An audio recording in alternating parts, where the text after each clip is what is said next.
Who say does that star-spangled banner yet wave for the land of the free and the home of the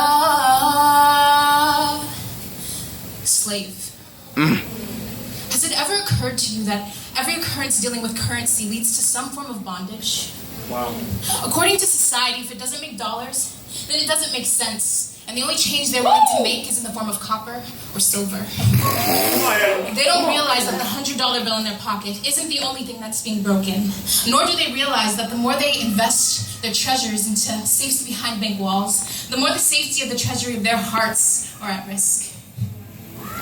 People believe that they are connected with God through the dedication of their lives to a green sheet of paper, simply because it states itself, "In God we trust." When really, the only trust they seem to understand is in the form of funds. Land of the free, where freedom lacks. Even the slave has slaves, indebted to a debtor who owes their oppressor, who owes their oppressor, who owes their oppressor. The only free will I see is when he or she takes the liberty of cutting the life of their loved one short in order to gain their portion of that legacy. I find it funny how the pirates we envision live in storybooks, and they have an eye patch and a hook for a hand, when in reality, the mass majority are the ones with crooked vision. A one-sided view that's all left because they've allowed themselves to be blinded in the eye that sees what's right. And the one in the suit and tie is the one with the hook for a hand, baiting and reeling them in, only to loot them of their faith and their hope and bind them with the chains of debt and poverty.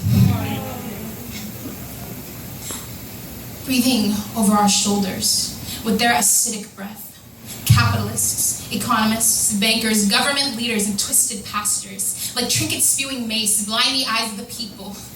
And in their trickery, pickpocket the victim while all the same intoxicating them with the sweet aroma of their garnished words, fumes saturating and interweaving their way through hearts and minds, influencing actions, a poisonous perfume that we all breathe in a little too often. And if we aren't careful, we'll too become addicts to the idea that money is the way, the truth, and the life.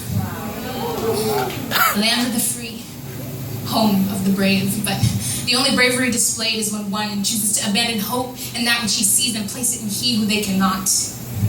This country is all smoke and mirrors. And tell me this one thing. When you take a moment to clear the fog and you look into your reflection, do you see chains?